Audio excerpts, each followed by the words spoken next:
Good morning, everybody. We are on 15A, 15A4, really 15A5.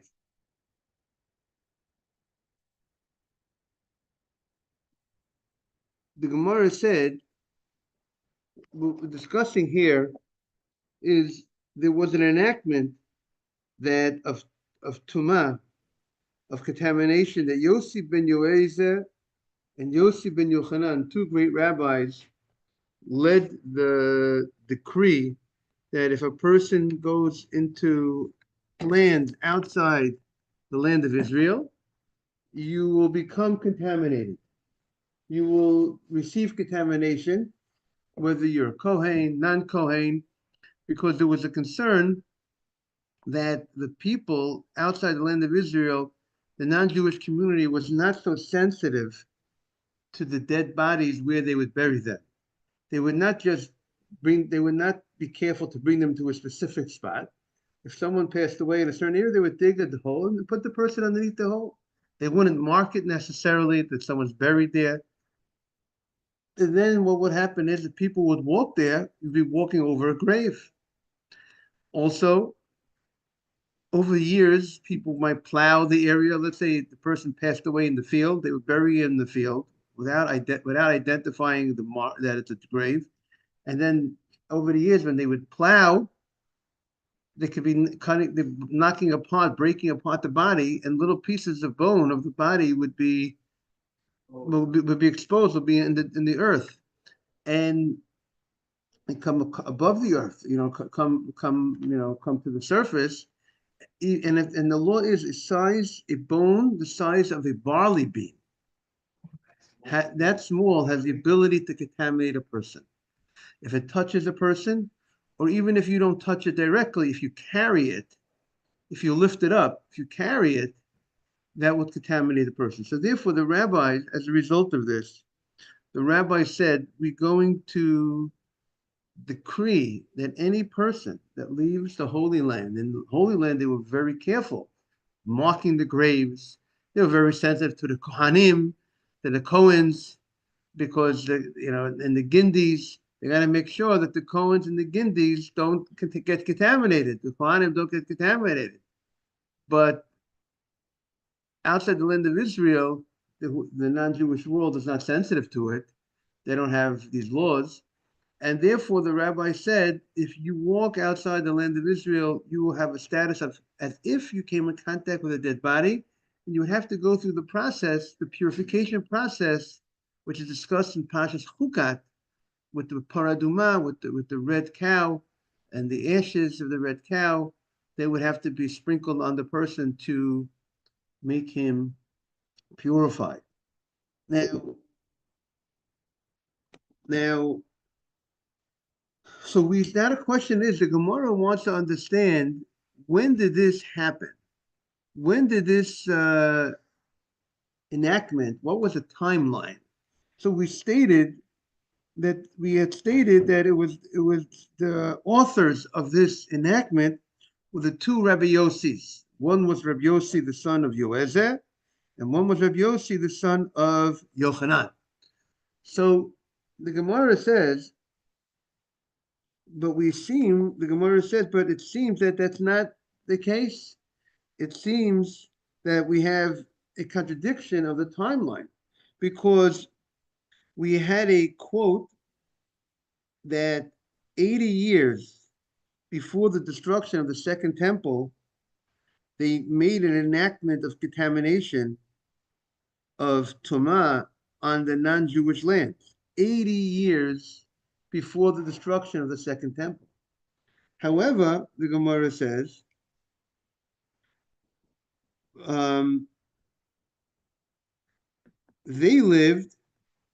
these rabbis, the Gemara says, lived way before 80 years before the destruction of the temple. And that's what the Gemara, the last thing we were up to,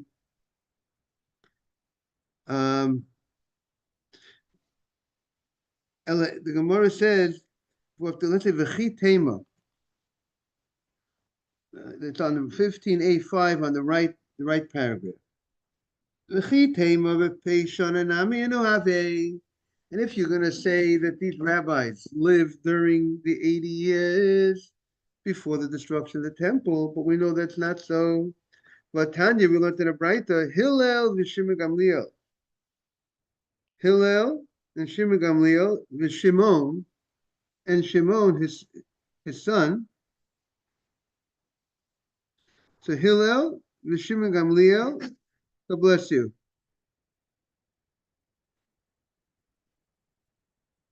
Let's look at this. So Hillel v'Shimon, Gamliel v'Shimon. This is Hillel, his son Shimon, his son Shimon, his son Gamliel, and his son Shimon. Nagu nesiyatan l'fnei habayit mem shana. They were running their leadership of the Jewish community 100 years before the destruction of the Beit HaMikdash. Good morning, Morris. V'ilu Yossi ben Yoezer. We are on 15A5 on the right bottom. Yossi ben Yoezer, Israel of Yossi ben Yochanan, have a kodmatuvah. They were much earlier than that. So since they were much earlier than that, so it's not the same time period. By the way it was Hillel was appointed the Nasi, the leading person of the community 100 years before the destruction of Beis HaMikdash. Then his son Reb Shimon. Then that's Hillel, Shimon. Then his son afterwards was Gamliel, Rabbi Gamliel, and then Rabbi Gamliel's son, or after Gamliel was Shimon that became the Nasi. But so that's what the Gemara is saying. So the Gemara is saying it's not at the same time. So how do we reconcile these two statements? Is that clear? The question? Everyone has the question? Returning the page. Now we're on 15b1. The Gemara says the following: Ella otu in who they came gozu agusha. The Rabbi Yossis, the two Rabbi Yossis, they came. And what was their contribution? They made a gzera on the gusha. What is the gusha? The gusha is, let's say, a piece of earth that came from the non-Jewish countries. That means whether you walk in the non-Jewish country or you bring a piece of earth, let's say you cut out from the ground a piece of the earth.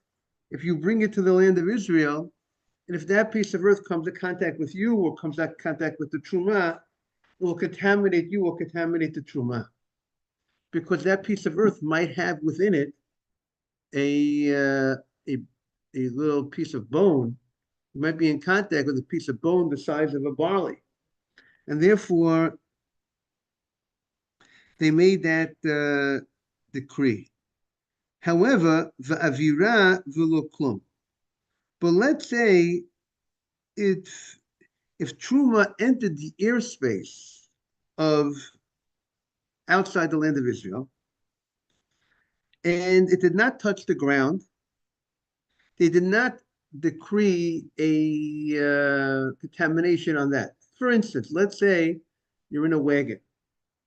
You go from Israel, and you're in a wagon. The wagon has a hole let's say has a little hole space in the middle of there are spaces on the bottom of the wagon that go directly from the ground. There's nothing interrupting, goes right to you, right? And originally the rabbis did not say that you are contaminated as a result that you're being above in the airspace above the ground. You're not walking on the ground. If you walked on the ground, morning Yeshua, if you walk on the ground, we say you become contaminated. But they didn't go so far to contaminate you just being in the airspace. Possibility that it could have been a grave. Right, only a possibility. Right. So the commentaries ask the question: why is it that they made a difference between the airspace in the beginning and the walking on the ground? So I would like to suggest the following. Like David was saying, I want to elaborate on what David was saying. Remember, for a person, there's a different law for a person to become contaminated by being over a grave is different than touching a body, touching a bone. When it comes to touching a bone, if you come in direct contact with a morning, Ralph. Rabbi. Morning. If a person comes in direct contact with a bone of a dead person, it could be the size of a what? Of a barley. It's the bone the size of a barley. Or if a person's carrying an item, the morning Levi, that has within it a bone the size of a barley, that will contaminate a person. But to contaminate a person by being in the tent requires a larger amount of the corpse there. There's a larger amount of bone, or there's a larger amount that is required. It's not the barley seed size. Being that's the case, it's possible, a lot of the times what will happen to the body that might have been there, it was through the plowing, the body, the bones got knocked out, and they were not, and they were moved around, scattered around. So you would not necessarily have a certain amount of bone underneath directly the person. So therefore, perhaps I'm suggesting, therefore they were not as strict in the beginning regarding saying when you're just over the airspace of a body. Let's say you're in a wagon and there's little spaces on the bottom of the wagon that's directly above the ground of the non-Jewish world, but they were not as strict in the beginning on the avira, on the airspace. You like that idea, David? So perhaps that's why they weren't as strict. But then what happened was, but then subsequently, the rabbis of 80 years that came later, which was 80 years before the destruction of the temple, they felt it was necessary to add to the original decree. Gozur avira litlot. They said, you know what? We're going to make a decree that the airspace also would be, if you're over the airspace, even though you're not direct contact with the land, the non-Jewish land, it would be, but we're not gonna give you a full level contamination. We're gonna give the truma a suspension, like a license, you're suspended. What's a license that's suspended? It's not that the license is gone, but the license, it's not here and it's not there. It's like an interim state. So here also, the truma is not contaminated that you have to burn it, but it's also not pure that you could eat it. You just have to leave it, and then eventually when it rots, when it's not edible anymore, then you can discard it. That was the level of that they made of contamination. They did not say to burn it. In contrast, the Gemara said that when you when you direct contact with the ground of the non-Jewish world, you have to, good morning, Nathan, you have to go ahead and burn the truma that came in contact. Now, I just want to get back to something with yesterday's discussion regarding the Gemara said that the Beis Hamikdash, 40 years before the destruction of the Beis Hamikdash, the Sanhedrin left their place in the Lishkat HaGazid, and they went to another area by the tent. They went to a different place by the Temple Mount, Har Bayit, and we said that, and why they did that is because in order for there to be capital punishment, we said in order for the courts to go ahead and give out capital punishment, the chief court, the high court of the Jewish community, which is called the Sanhedrin HaGadol, Sanhedrin Gadolah, they have to be in this specific place in the Lishkat HaGazid. When they leave the Lishkat HaGazid, once they leave the Lishkat HaGazid, then you can't no capital punishment can be done in any court in the world. Okay? A special law that it has to be right. That you have to be in that space. Yeah, right. You have to be sitting.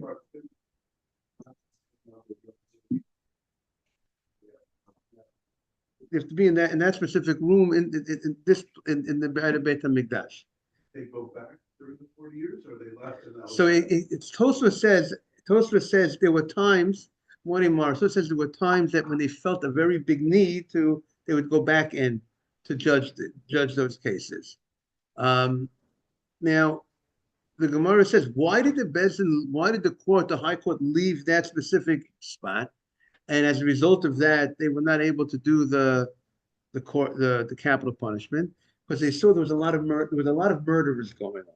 So because there was a lot of murders going on, so therefore they didn't want to now. So therefore, it sounded like from Rashi they did not have the ability to judge all the cases. So much murder, but the question was because there's so many murderers, the court can't handle all those cases. Therefore, you just close the court. Therefore, that was our question yesterday, right? So there were so many murders, we couldn't handle it. So therefore, they just decided not to judge. They said we can't judge these cases. Yes. Maybe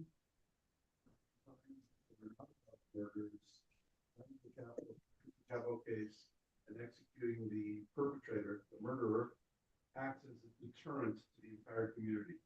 But if you have so many murders going on, just to have a whole bunch more executions may not deter anyone. Right. Oh, right.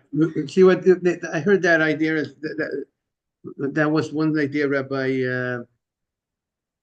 the Canarics suggested that idea of that's what he understood the Gemara meant, that it's supposed to serve as a deterrent. But if it's not serving as a deterrent, because people are still killing anyways, so what he just keeps going to kill just don't kill don't kill more Jews, and Hashem God will punish them.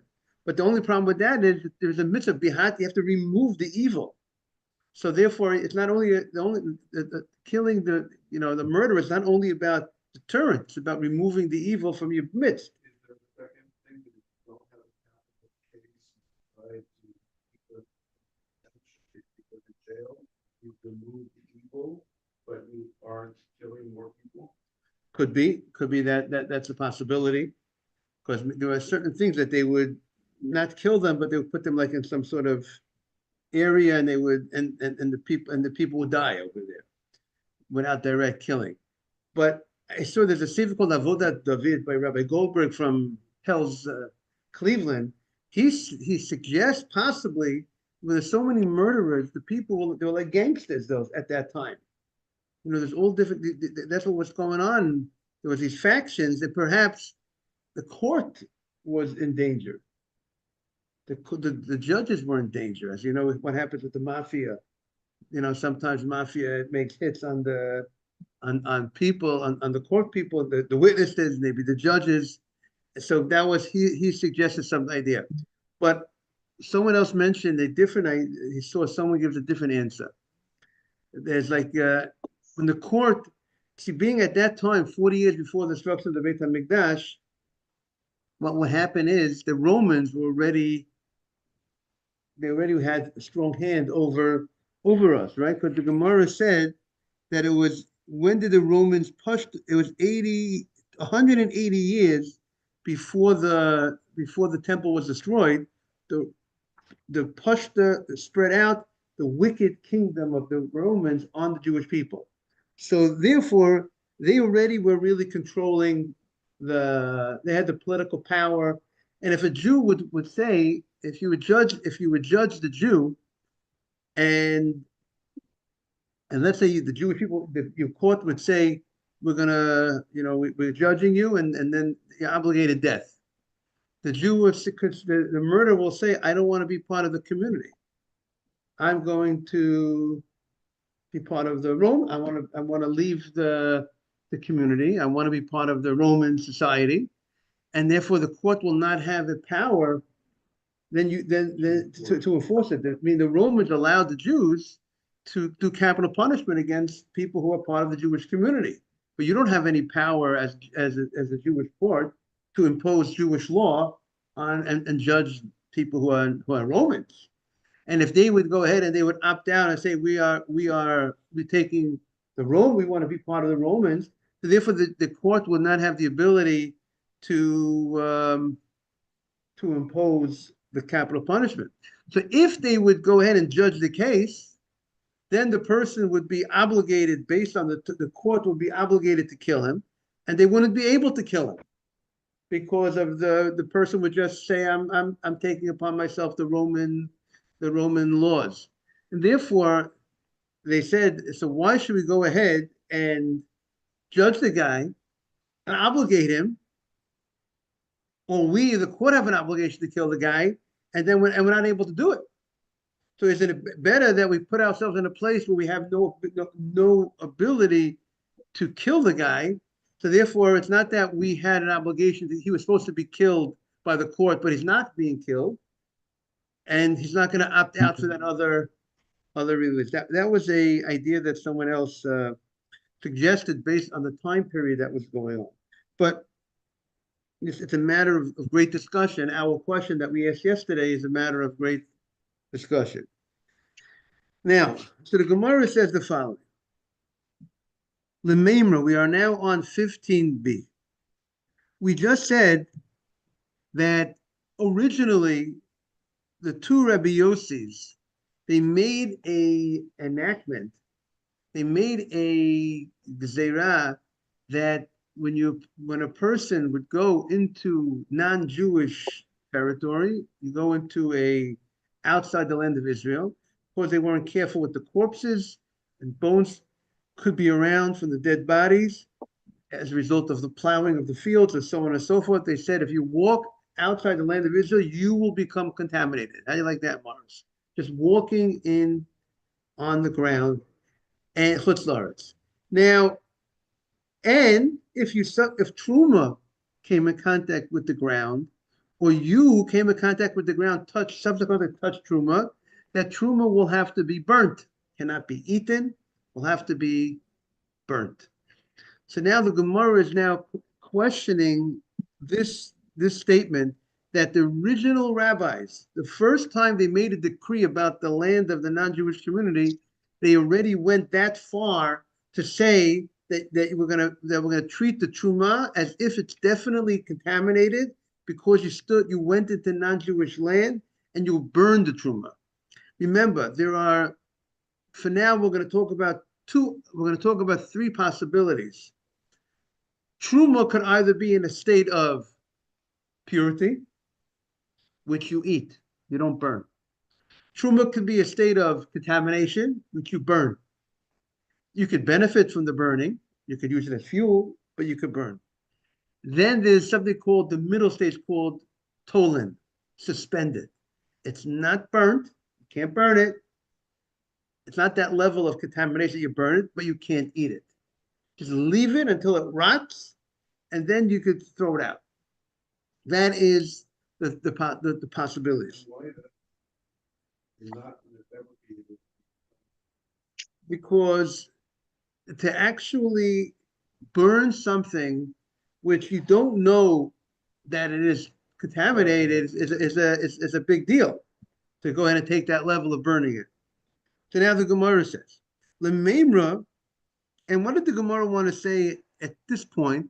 The Gemara stated that when they made the first enactment regarding walking in non-Jewish lands or taking a piece of earth from non-Jewish lands, they made a specific gzeirah regarding that you have to burn the truma, and they did not make any decree regarding coming into the airspace. Let's say if you didn't walk there, came in a wagon, and you're over the airspace of the ground, they didn't make any enactment in the beginning.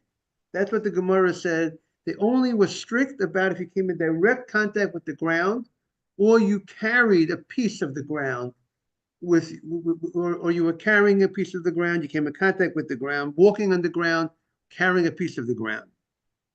So the Gemara says,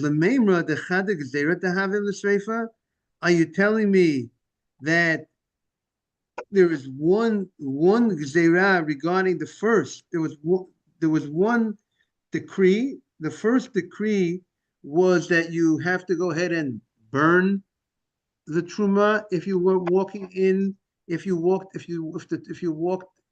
truma in that in the outside the land of Israel. V'hama ilfis. Good morning, Emmanuel. Hama ilfa says yadayim. We learned about the hands, right? We learned a lot about the hands that the Gemara said they made a decree that you have to wash your hands before you come in contact with truma. Why do you have to wash your hands because you come in contact with truma? We learn because person's hands are very active. They might have touched things that are not clean. And if you touch the truma, you're going to make the truma not so nice with not dirty hands. So they required you to wash your hands beforehand. And if you don't wash your hands and you touch the truma, the truma will be invalidated and you would have to burn the truma. That's what we said, right? Very serious enactment regarding the cleanliness of one's hands before they come in contact with truma. So the Gemara says, "V'ha'ama ilfa." Ilfa said, "Yadayim." The decree, and we said there was many decrees, right? We had 18 decrees they made in that day when they went up to the attic of Hananiah. The decree of Yadayim, Tchilat Gzeiratan L'Sreifa.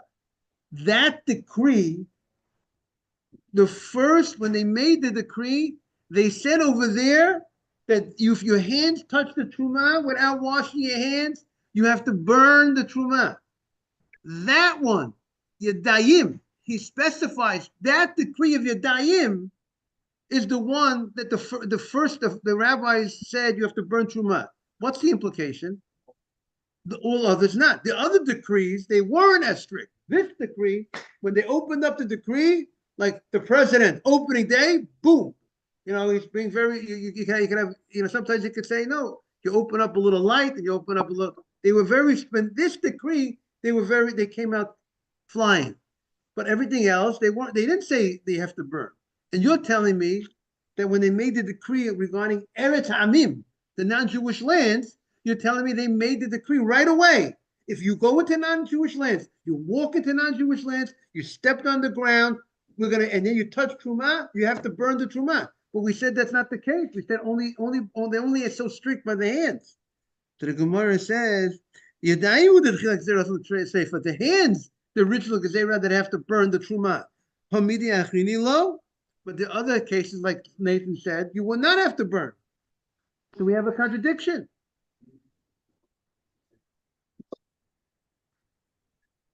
They're referred to as, the one's referred to as Yadayim, and one's referred to as Eretz Amim. It's two different gezerah.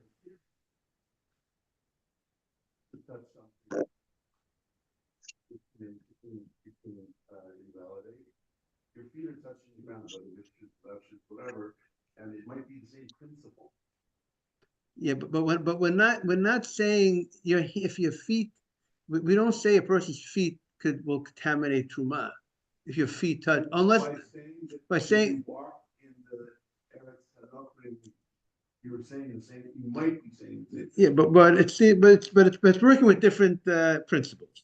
So the Gemara says Ella. The Gemara says okay, Ella. But when you say the word Ella, but that means we're going away from what we said before, and we're coming to a different conclusion. Ella, Atuenu, the original rabbis, Rabbi Yossi ben Yoezer, Rabbi Yossi ben Yochanan, Gozur agusha litlot, va'aviru loklum. When they made their enactment, they did not come out so strong at the beginning. Good morning. What did they do? They said you would have to, if you carried a piece of earth from the non-Jewish countries into the land of Israel, or you walked on the ground and then you walked on the ground, you will become, then you come in contact with truma. We don't burn the truma, but we don't eat the truma. We suspend the truma. Litlo. It's like tolin, like suspended. So, however, we're discussing, just to bring everybody up to date, we're discussing the decree of the rabbis regarding non-Jewish lands that the non-Jewish world weren't careful about corpses, and they would bury them wherever they were, and then subsequently people plowed the land, and pieces of the body, bones got all around, and there was a concern that if you're walking there, you might be touching bones. The rabbi said that we're going to be strict, and we're going to say maybe you touch the bone, and if you go ahead and you walk there, then you subsequently touch truma, the truma will be invalidated. And the question is, what was the original enactment? What was it? How did they originally said that if you touch the truma after you walked into the non-Jewish land, you will now have to burn the truma like it's definitely contaminated?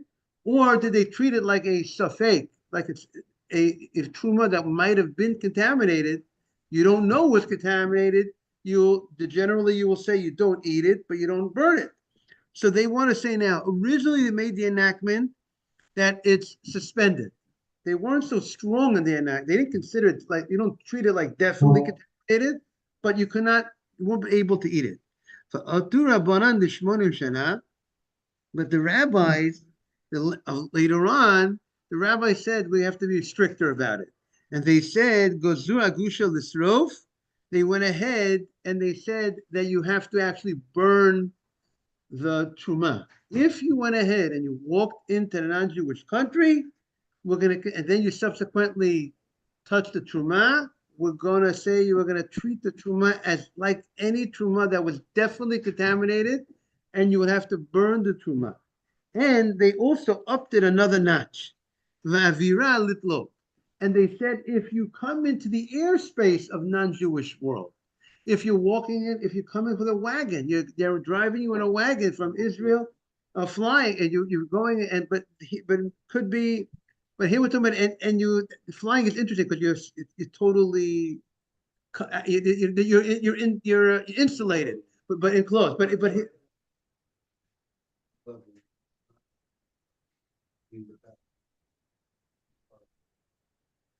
very good. So if you go ahead and see, there's a question if you'll be totally insulated and you're not actually over with some empty space between you and the ground. So there they said, we're going to give you a level of suspension. The truma, if you come in contact with truma after you were in that airspace, you didn't come in direct contact with the dead body, but you were in the airspace, then you touch truma, we're going to go ahead and give you the truma will be suspended. You just leave it, let it rot. So now the Gemara says, the Gemara says, but you know what? Vakati be'usha gazo. This, when it came to the land of the Amim, the Sanhedrin, after the destruction of the second temple, the Sanhedrin went to a place called Usha. And in Usha, they went ahead and they made the decree about the non-Jewish land, which is much later. So that's what the Gemara is now going to discuss. You just told me that the decree regarding the non-Jewish land was 80 years before the destruction of the Beit HaMikdash. You told me there was, at this point, the timeline was 2 decrees. There was earlier than 80 years before, maybe 150 years before the destruction, or 200 years before the destruction of the temple. The rabbis made the first decree that if you walk outside the land of Israel, you have a certain level of contamination that if you touch truma, the truma will be suspended. We're not going to consider the truma as contaminated. They have to burn the truma. And then you told me that a little later on, 80 years before the destruction, you told me they said, no, you got to burn the truma if you walked in the land of non-Jewish people. But the Gemara says, but it seems like that it's later. It wasn't that early. It was later on, after the temple was the decree. Why? Because we have the following Mishnah. Titnan. Al Shisha Svekot. Regarding when there were 6 cases of doubt, Sorfin et Truma. In the following 6 situations, we're going to go ahead, we're going to treat the Truma as if it was definitely contaminated. If you know you're contaminated and you just went to a cemetery and you touch truma, you have to burn the truma. The truma has to be burnt because you're contaminated and you're touching the truma, will contaminate truma. Now we have 6 cases of doubt. The rabbi said you're going to treat these 6 cases of doubt as if it's definite. And we're going to be very strong, and you're going to have to burn the truma. What are the 6 cases? So the Gemara says the following. Al Safik Beit HaPras. You have a question, you have a field. You know somebody was buried in this field, but you don't know where in the field this person was buried. You know, everybody knows someone was buried, there's a person passed away, and they were buried in this field, but you don't know where. And you walked into this field. Now you walked into the field, so there's a good chance now it really most probably on a, if you say most of the area is not the corpse, maybe on a Torah level it wouldn't be a problem, but at least the rabbi said that we have to be afraid. They gave it a status of definite tuma, and if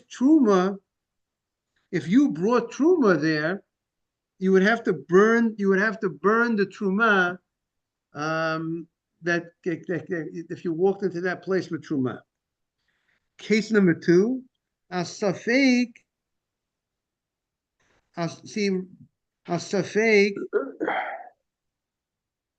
afaha bot meretz amim. We have to see more about this land.